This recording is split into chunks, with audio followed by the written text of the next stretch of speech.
Hello दोस्तों, आज बात करूंगा कि कंप्यूटर साइंस में चल क्या रहा है। कौन कौन से फील्ड है, कौन कौन से लैंग्वेजेस हैं जो आपको सीखनी चाहिए। तो हमारे पास देखिए ये 4 लैंग्वेजेस हैं। एक बात समझ लीजिए कि इसके अलावा भी बहुत सारी लैंग्वेजेस हैं। ऐसा नहीं है कि यही 4 लैंग्वेजेस हैं, लेकिन मेनली 4 लैंग्वेज ही हमारे सॉफ्टवेयर डेवलपमेंट फील्ड में काम करती है। डॉट नेट, एंगुलर, पाइथन, जावा, यही 4 मेन लैंग्वेजेस हैं। अगर इन 4 लैंग्वेज में सेफ जोन की बात कर रहा हूँ, पढ़ने के लिए तो बहुत सारी लैंग्वेज है, वीबी भी है और विजुअल बेसिक जिसको बोलते हैं, और बहुत सारी लैंग्वेजेस आजकल है।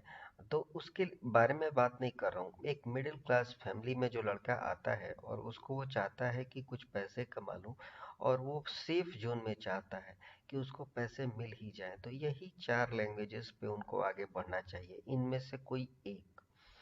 अब सबसे पहले एक बात समझ लो कि कोई भी एक लैंग्वेज पढ़ लेते हो आप, अगर कोई भी एक लैंग्वेज पढ़ लेते हो तो दूसरी लैंग्वेज पढ़ना आसान हो जाता है। अगर आप डॉट नेट पढ़ लिए तो एंगुलर, जावा, पाइथन, या जावा पढ़ लिए तो एंगुलर, डॉट नेट, पाइथन, कुछ भी पढ़ना बहुत ही आसान हो जाता है। लेकिन ये डिपेंड करता है कि आप इनमें से कौन सी लैंग्वेज चूज करते हो। मैंने चूज करने का तरीका भी बताया था पहले कि कैसे चूज करते हैं। देखिए बहुत सारे तरीके होते हैं। देखिए जॉब की कमी इन सब में नहीं है, मैं सच्चाई बात बता रहा हूँ। इन किसी में भी जॉब की कमी नहीं है, ठीक है। लेकिन इसको चुनने का अलग अलग तरीका भी हो सकता है। जैसे कि ये तरीका तो यूट्यूब पे कोई बताता ही नहीं है, बिल्कुल ही नहीं बताता है। यूट्यूब पे, पूरे यूट्यूब पे ये तरीका देखने को नहीं मिलेगा आपको, एक बात समझ लीजिए। तो अभी मैं बता रहा हूँ आपको कि कैसे चूज करना है। अब देखो, अगर आप छोटे शहर में रहते हो तो सबसे बढ़िया लैंग्वेज है डॉट नेट। हालांकि पीएचपी भी एक लैंग्वेज है, छोटे छोटे शहरों में चलती है, लेकिन सबसे अच्छी लैंग्वेज है डॉट नेट। अगर आप बड़े और छोटे शहर में जाओगे तो सब जगह डॉट नेट मिलेगी। इसके बारे में डिटेल में मैं बात करूंगा अभी थोड़ी देर में। लेकिन अगर आप छोटे और बड़े दोनों शहर में देखना चाहते हो तो डॉट नेट बहुत ही अच्छा काम करता है, जो माइक्रोसॉफ्ट का है। यह हर जगह देखने को मिल जाता है। अब बात करते हैं एंगुलर की। एंगुलर क्या है? ये भी ये भी मिलता है, लेकिन ये बड़े शहरों में मिलता है। और जैसे कि आप मान लो कि सपोज दैट छोटे शहर में बात करता हूँ, रांची हो गया, ठीक है, या फिर पटना हो गया, या इस तरीके के शहरों में डॉट नेट बहुत ज़्यादा मिलता है। अब एंगुलर हो, जावा हो, पाइथन हो, ये सब लैंग्वेजेस जो हैं बहुत अच्छी लैंग्वेजेस ये भी हैं। डॉट नेट भी बहुत अच्छी लैंग्वेज है, सारी लैंग्वेजेस बहुत अच्छी हैं। लेकिन अगर मैं बड़े शहरों में बात करूं तो इन लैंग्वेजेस पे ज़्यादा काम होता है। दूसरी बात, एक जो छोटी कंपनीज होती है ना, जो छोटी कंपनीज, वो शुरू से देखिए, पाइथन तो अभी 2 4 5 10 साल में आया हुआ है, जावा पहले से चल रहा है और डॉट नेट पहले से चल रहा है। तो ये दोनों कंपनीज पे जो प्रोजेक्ट पहले से बने हुए हैं वो बदलते नहीं है, उसी पे काम करते रहते हैं। इसलिए इस पे जॉब मिलना आसान हो जाता है। और आज भी बहुत सारी कंपनीज डॉट नेट और जावा पे काम कर रही है। अभी डॉट नेट के बारे में मैं डिटेल में बात करूंगा, ठीक है। यूट्यूब पर तो कोई बात ही नहीं करता है इन सब के बारे में, ठीक है। आगे मैं बात करता हूँ। बहुत सारी लैंग्वेजेस है, लैंग्वेज का कुछ मतलब सीमा नहीं है। तो आपको कौन सी चुननी चाहिए मैं ये बता दूं। अब दूसरी बात है कि अगर आप बड़े शहर में रहते हो, बड़े शहर में रहते हो, हाई पेइंग सैलरी चाहते हो, तो इनमें से कोई भी आप चूज कर सकते हो, ठीक है। मैं एक जनरल इंसान के बारे में बात कर रहा हूँ, जो एक गरीब बच्चा है और किसी तरह पढ़ाई किया है उसने, उसकी बात कर रहा हूँ। अगर आपके पापा के पास बहुत ज़्यादा पैसे हैं तो आप अपनी मनपसंद लैंग्वेजेस चुन सकते हैं, पाइथन, जावा, एंगुलर, डॉट नेट चूज करके आगे बढ़ सकते हैं। लेकिन एक सेफ जोन की बात कर रहा हूँ, जो लड़का बाहर नहीं जा सकता है, या कम पैसे में पढ़ना चाहता है, या फिर जल्दी सीखना चाहता है। बहुत सारी चीज़ें होती हैं हमारे ज़िंदगी में, ठीक है। उस हिसाब से मैं बात कर रहा हूँ। तो अगर आप छोटे शहर में भी जॉब करना चाहते हो तो डॉट नेट बेस्ट है आपके लिए, ठीक है। लेकिन आप दिल्ली, मुंबई, बेंगलोर, कोलकाता कहीं भी जा सकते हो। तो अब आपको इनमें से कोई भी लैंग्वेज चूज कर लो, कोई फर्क नहीं पड़ता है। डॉट नेट बड़ी लैंग कंपनी भी यूज करती हैं क्योंकि माइक्रोसॉफ्ट का है ये, और बाकी इन सबको कंपनीज हर जगह यूज करती हैं, सब में अच्छा पैसा है, ठीक है। अब बात करते हैं राइट पाथ। राइट पाथ क्या है? देखिए, इन सब को पढ़ने के साथ साथ आपको एक डेटाबेस भी पढ़ना होगा। या तो आप एसक्यूएल पढ़ लो, या फिर आप ओरेकल पढ़ लो। ठीक है।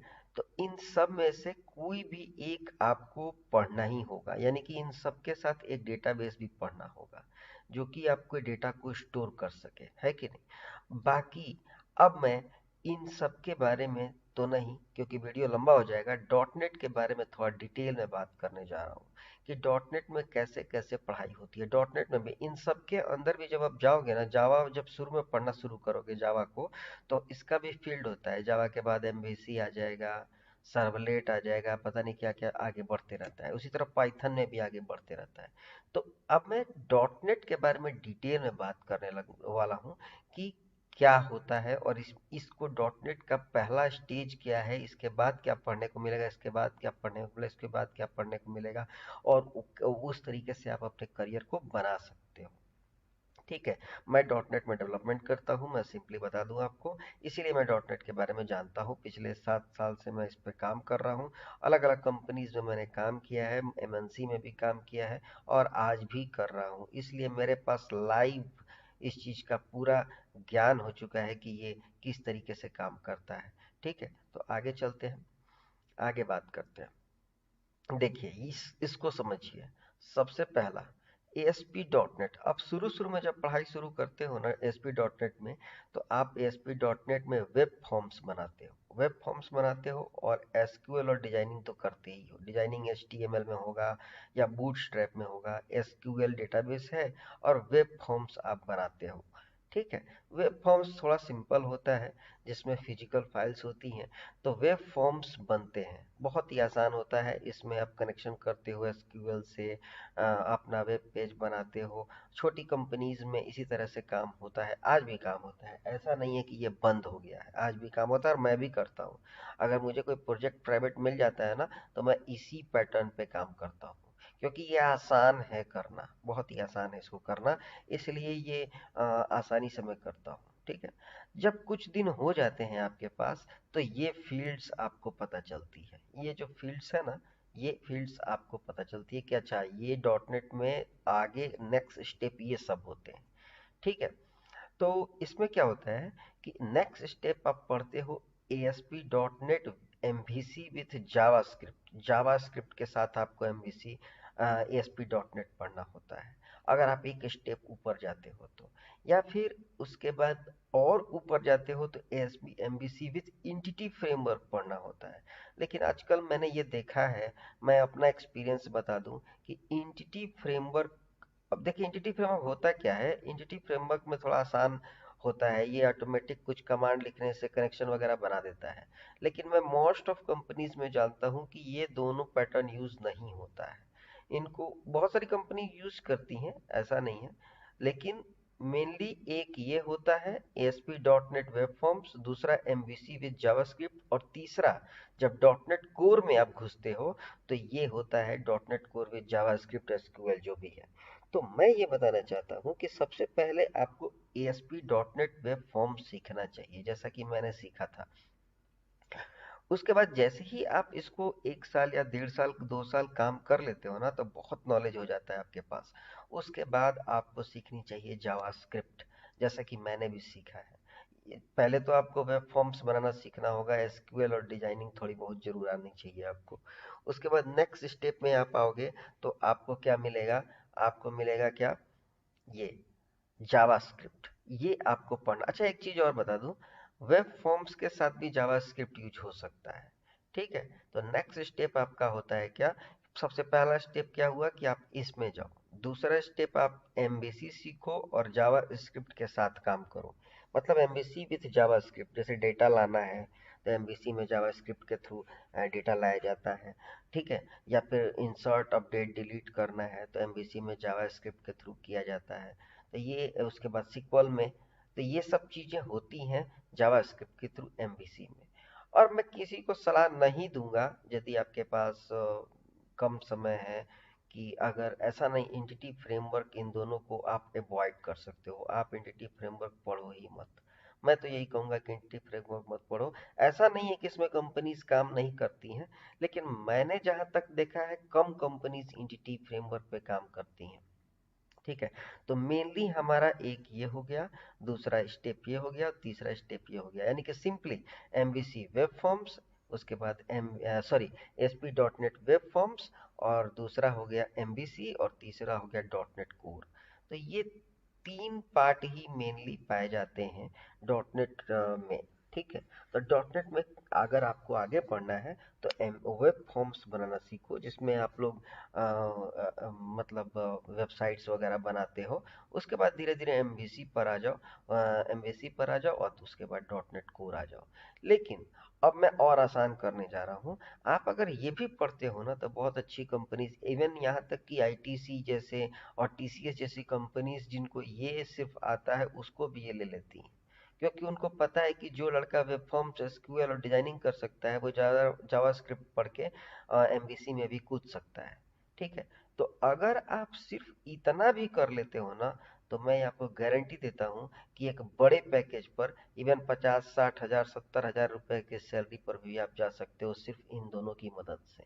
ठीक है। अगर आप ये भी नहीं करते हो और सिर्फ इसको कर लेते हो और जावास्क्रिप्ट कर लेते हो, एमवीसी छोड़ देते हो, तो भी आप अच्छी सैलरी पे जा सकते हो। यानी कि आप वेब फॉर्म्स, एसक्यूएल डिजाइनिंग और जावास्क्रिप्ट पढ़ लो, एमवीसी छोड़ दो, तो भी आप जा सकते हो।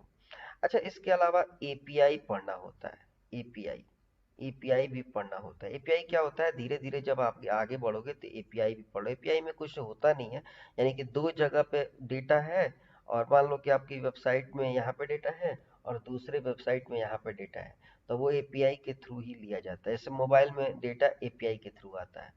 ठीक है। तो वो बाद में कभी डिस्कस कर लेंगे, लेकिन मेनली मैं आपको ये बताना चाहता हूँ कि आप कम से कम ये दोनों फील्ड स्टार्ट करो। एसपी डॉट नेट में वेब फॉर्म्स बनाना, जो कि बहुत ही ज़्यादा आसान है, कनेक्शन करके और आप डेटाबेस में इंसर्ट, अपडेट, डिलीट कर सकते हो। आप छोटे छोटे प्रोजेक्ट बनाना शुरू करो, स्कूल का, कोचिंग का, ये सब प्रोजेक्ट बनाना शुरू करो। इससे बहुत ही हेल्प मिलेगी आपको और बहुत ही आसानी भी होगी आपको। तो उम्मीद करता हूँ कि आपको समझ में आ गया होगा। कोई भी सवाल हो तो कमेंट बॉक्स में ज़रूर बताइए। Thank you.